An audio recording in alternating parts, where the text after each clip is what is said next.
주아롱쌤 책 읽는 시간입니다. 오늘은 투자에서 자신감을 적절히 조정하라는 글을 한번 살펴보도록 하겠습니다.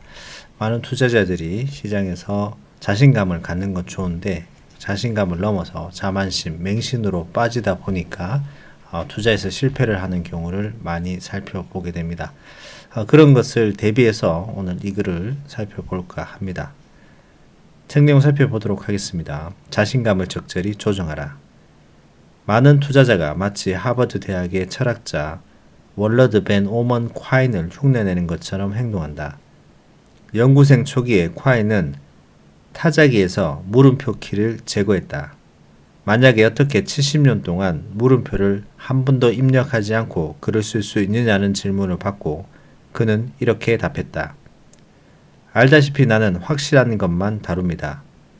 하지만 금융시장에서는 확실한 것이 거의 없다. 당신의 투자 두뇌는 능력을 과장하고 친숙한 것을 선호하며 실제보다 과거와 미래를 잘 알고 있다고 상상하도록 설계되어 있다. 그렇기 때문에 투자자는 키보드의 물음표를 떼지 말아야 한다. 설사 다른 키를 제거하더라도 말이다. 하지만 당신은 자신감을 내려놓고 싶지 않다. 투자는 미래의 불확실성을 감내할 수 있어야 하기 때문에 확신이 없는 투자자는 전혀 투자를 못할 것이다. 따라서 당신은 자신이 실제보다 더 많이 안다고 생각하지 않도록 가급적 조심하는 것을 목표로 삼아야 한다.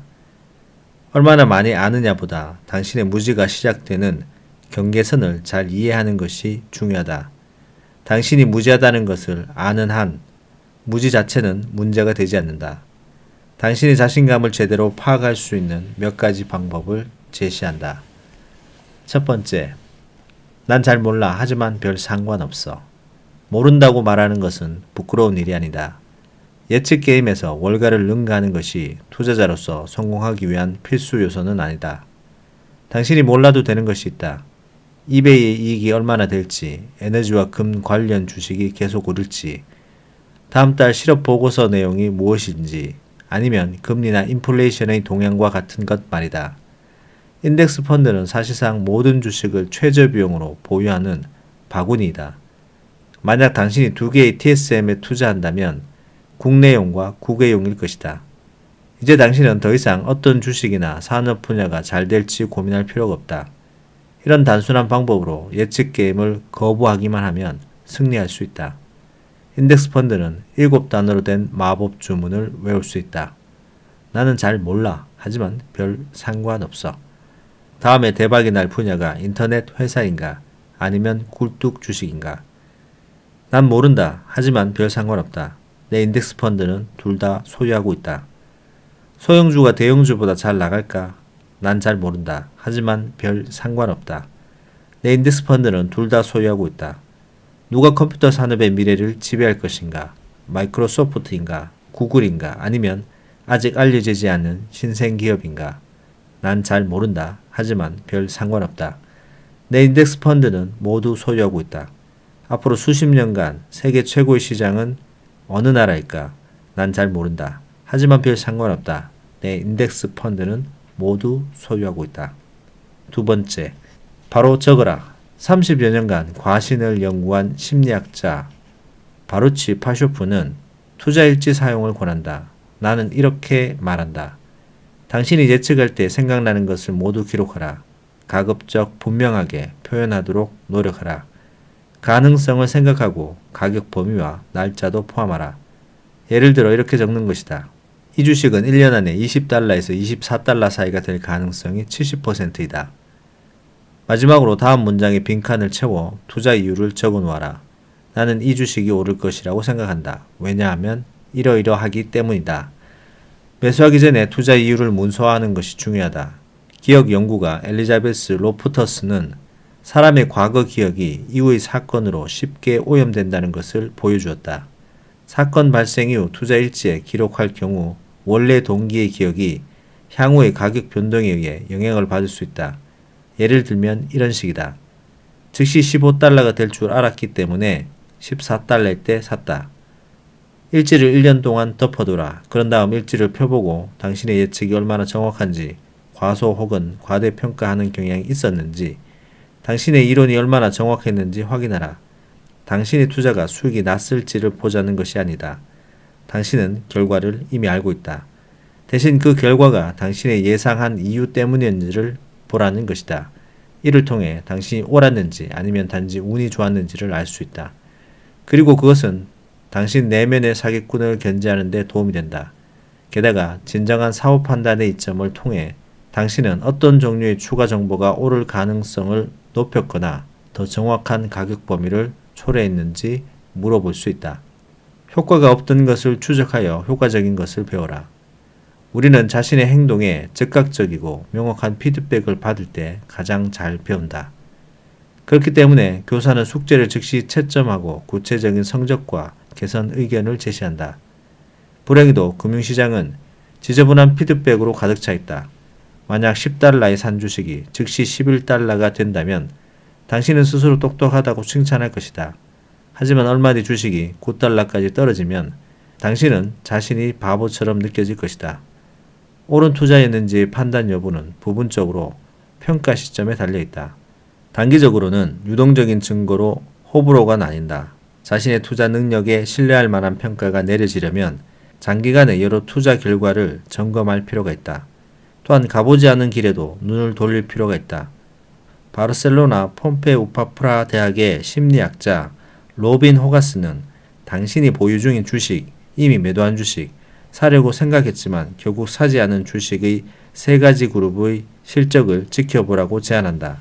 이 연습은 특히 전문 투자가 금융기획자, 모든 단타 거래자에게 유용한데 당신이 매수한 주식의 상승 여부 이상을 알려준다.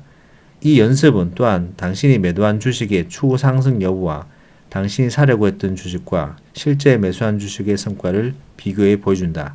이런 정보는 당신의 매매 능력을 확인하기 위해 반드시 필요하다. 포트폴리오 다각화가 최선의 방어책이다. 지금 생각하면 1980년대 초 컴퓨터 주식에 전 재산을 투자했다면 큰 돈을 벌었을 것이다. 그러나 사후 확신 편향은 진실을 못 보게 한다. 개인용 컴퓨터가 처음 나오던 시절 마이크로소프트의 주식을 사는 것은 불가능했다. 이 회사는 1986년까지 성장하지 않았기 때문이다. 당시의 슈퍼스타 기업은 보로스, 코모도어 인터내셔널, 컴퓨터 비전, 크레이 리서치, 디지털 이퀘먼트, 프라임 컴퓨터 등이었다.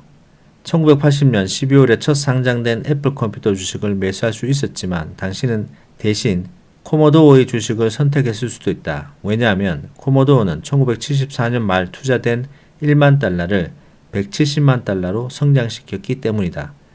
컴퓨터 산업의 초기 스타는 하나씩 자취를 감췄다. 그들의 혁신 제품은 우위를 잃었고 인재들은 타사로 빠져나갔으며 기업은 파산하거나 잊혀졌다. 그런 기업의 주식에 투자한 사람들 모두 돈을 날렸다. 마이크로소프트나 애플을 보면서 누구나 저 회사에 투자할 수 있다고 생각하는 것은 사후 확신 편향 때문이다. 실제 경쟁이 격하게 진행되는 동안은 어느 기업이 진정한 승자일지 분명하지 않다. 그래서 투자 다각화가 매우 중요하다. 가급적 넓은 범위의 국내외 주식과 채권에 분산 투자함으로써 일부 투자가 실패해도 당신의 금융 미래를 망치지 못하게 할 수 있을 것이다. 여기까지입니다. 투자자에게 자신감이라는 게 중요한 부분이긴 한데 너무 과도한 자신감은 투자를 망칠 수도 있기 때문에 그 자신감을 제대로 파악할 수 있는 방법을 몇 가지 설명해 주고 있습니다. 시장 전반적인 상황을 잘 몰라도 되니 인덱스 펀드에 투자해서 전체적인 리스크를 좀 줄이라고 첫 구절에 얘기했고요. 마지막에도 포트폴리오 다각화가 최선의 방어책이니까 뭐 지금 잘 나가는 주식은 언제든지 그때 샀으면 됐어 라고 사후 확증 편향을 나타낼 수 있기 때문에 가급적이면 국내 국외의 넓은 범위로 투자하라고 얘기를 해주고 있고 그 다음에 투자했을 때 투자 일지를 꼭 적어라 라고 얘기를 하고 있습니다. 그것은 내가 수익이 얼마나 났다라는 것을 뛰어넘어서 나의 생각이 시장에 적합했는지 안 했는지까지 알 수 있다는 것을 다시 한번 얘기를 해주고 있고요.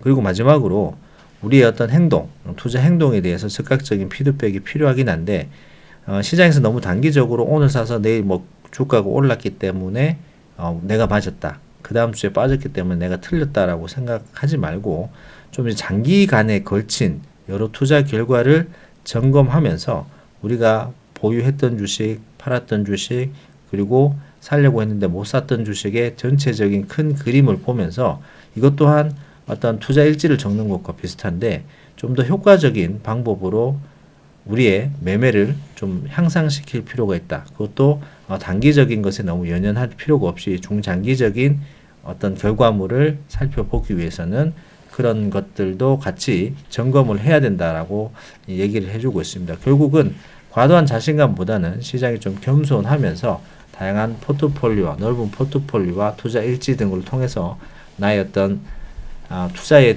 대한 감각을 높이고 조금 더 확률을 높이라는 그런 말로 알아들으시면 될 것 같습니다.